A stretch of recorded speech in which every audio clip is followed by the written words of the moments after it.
C'est un moment historique vécu par le chanteur ivoirien Derek Jones hier à Rabat au Maroc, alors qu'il devait se produire en concert. Et oui, la salle n'a pas tout simplement endigué compte tenu de toutes ces personnes, toute la foule qui est venue adorer Dieu, qui est venu adorer Yeshua. C'est ainsi que le chanteur s'est confronté à cette difficulté, à cette situation-là qu'il a su gérer. Suivons la vidéo et revenons avec notre analyse.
Alors pour ceux qui ne connaissent pas Derek Jones, c'est un chanteur ivoirien passionné de Dieu qui fait partie de cette nouvelle génération de chanteurs que Dieu utilise puissamment. Ces chansons sont profondes, ces chansons sont inspirées de Dieu et touchent l'âme, percutent l'âme et sont remplies d'onction et d'intimité avec Dieu. Il fait partie de cette nouvelle génération de chanteurs en Afrique francophone qui impactent beaucoup de vies, qui drainent toute une foule, qui avec sa voix en train de construire quelque chose de solide, en train de bâtir un empire pour Dieu. Dans le cadre de son concert Contemplation Rabat au Maroc qui devait avoir lieu hier, dimanche 9 novembre, de l'autre côté de Zénith Center, un pays où le gospel africain continue pas poser ses jalons. L'attente était énorme, les préparatifs, la communication et tout ce qui va avec a été fait. Et le jour J, le public marocain a répondu massivement à l'appel. Résultat, la salle était pleine à craquer, au point où certaines personnes étaient obligées de se retrouver dehors et donc ne pouvaient pas suivre le concert de façon propre. Comme cette vidéo que vous venez de voir le montre si bien, voilà l'ingénieuse idée que Derek Jones et son équipe ont eu pour pouvoir apaiser les tensions, apaiser les cœurs et s'excuser. L'artiste s'est mis à fredonner l'un de ses cantiques phares avec les personnes dehors et ça a été repris à cœur ouvert, à vive voix. Et vous avez vu, malgré que beaucoup de personnes tenaient leur téléphone afin de immortaliser ce moment, afin de garder ça comme un souvenir, il y avait cette présence dans la chanson, il y avait cette présence. Les gens étaient vraiment concentrés sur ce qui se faisait parce que c'était la seule occasion, la seule opportunité pour eux de pouvoir être impactés par cette onction, par cette grande voix de la musique gospel. Et donc, ils n'ont pas hésité, ils ne se sont pas renfermés. Ils ont adoré à cœur ouvert avec l'artiste. Je sens qu'ils ont été impactés, ils ont réellement été touchés par ce petit moment d'adoration fait par l'artiste avec eux avant de continuer le concert proprement dit dans la salle. Et puis ce moment rappelle quelque chose de profond. On dit souvent que l'on propose mais Dieu dispose. Et oui, parfois nous prenons des dispositions qu'il faut. Nous nous organisons de façon efficace, mais il y a toujours des imprévus. L'essentiel est de rebondir sur la chose et de trouver rapidement une solution afin de ne pas créer des frustrations dans les cœurs de gens. Et c'est ce que Derek Jones et son équipe ont su faire. En tout cas, ils sont à féliciter pour cette ingénieuse idée. Eh bien, le public marocain était décrit comme des véritables assoiffés de Dieu, qu'ils sont waouh. Et c'est un moment aussi qui a marqué l'artiste, qui a ému l'artiste au point où qu'il a qualifié le public marocain d'être waouh ou encore des véritables assoiffés de Dieu. Et dans la légende qui a accompagné la publication de cette vidéo sur les comptes sociaux de l'artiste, on pouvait sentir cette émotion, on pouvait sentir la compassion pour ces âmes assoiffées qui n'ont pas pu se rendre dans la salle pour adorer avec lui. Je vous lis la publication. Empêché d'adorer à l'intérieur de la salle après que toutes les installations aient été faites et que le public étonnant était sur le point de crier sold out, c'est à l'extérieur dans une atmosphère extraordinaire que nous avons pris quelques minutes pour rendre grâce à Yeshua. Le public du Maroc est juste wow, de véritables assoiffés de Dieu. Je peux confirmer, il y a une soif intense là-bas. Famille, ce n'est qu'une partie remise. Satan est un menteur. La victoire est de notre côté.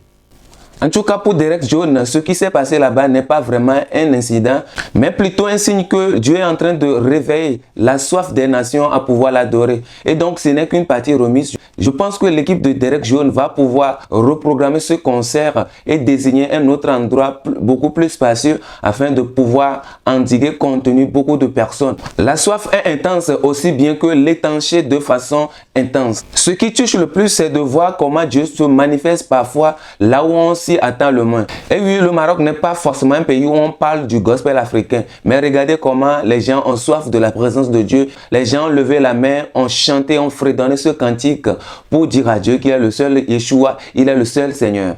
C'est un signe également que le royaume des cieux avance, que le gospel est en train de gagner le terrain, même au-delà des frontières, même les pays qu'on s'y attend le moins. En tout cas, Dieu bénisse le serviteur de Dieu, le chantre de l'Éternel, Derek Jones, pour son obéissance et sa sensibilité qui a permis à ce moment d'exister. Cela souligne l'impact du don de Dieu dans sa vie. Et oui, un chantre ivoirien qui crée de l'atmosphère dans un pays lointain, dans un pays comme le Maroc, cela prouve qu'il est très suivi, il est très publicité. Cela prouve que sa cote de popularité s'augmente de jour en jour grâce à sa musique, grâce à ses compositions qui sont tirées de Dieu, qui proviennent de l'Éternel, qui sont ointes.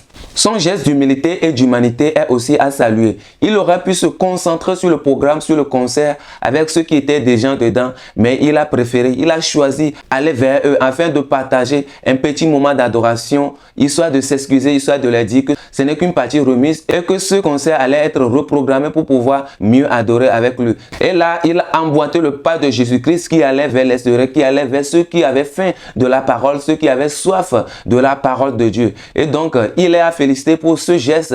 En tout cas, beaucoup de courage à lui et à son équipe. On espère que sous peu, ils vont réorganiser le concert dans un espace assez vaste, assez grand pour pouvoir contenir les gens, pour pouvoir amener les âmes à se reconnecter à Dieu, à adorer avec eux. En tout cas, bien-aimés de Dieu, chers abonnés, chers followers de Diac TV, retenez ceci. Quand Dieu veut transformer des vies, toucher des vies, aucune porte fermée ne peut l'en empêcher. Et oui, vous avez vu que la salle était pleine à craquer, mais Dieu a pu faire ce qu'il a programmé pour cette journée spécialement réservée au public marocain. Et oui, le diable est un menteur. Ce qui devait être une limite est devenu un témoignage aujourd'hui. Je pense que beaucoup d'esprits, beaucoup de cœurs seront marqués par ce geste. Alors, je vous invite à participer souvent à ces genres de programmes car cela édifie, cela réconforte, cela reconnaît l'âme à Dieu. Soutenez les chantres qui font du bon boulot, qui portent l'évangile, qui portent le flambeau de Dieu partout où le besoin se fait sentir. Tâchons à garder la flamme d'adoration dans notre cœur, car le temple de Dieu, c'est toi, c'est moi et c'est nous. Si tu as aimé cette vidéo, like, partage et n'oublie pas de t'abonner, surtout d'activer la cloche de notification. Nous sommes premiers sur toutes les actualités chrétiennes de tout horizon. Je suis Jack, créateur de contenu 100% chrétien. À très bientôt dans une nouvelle vidéo.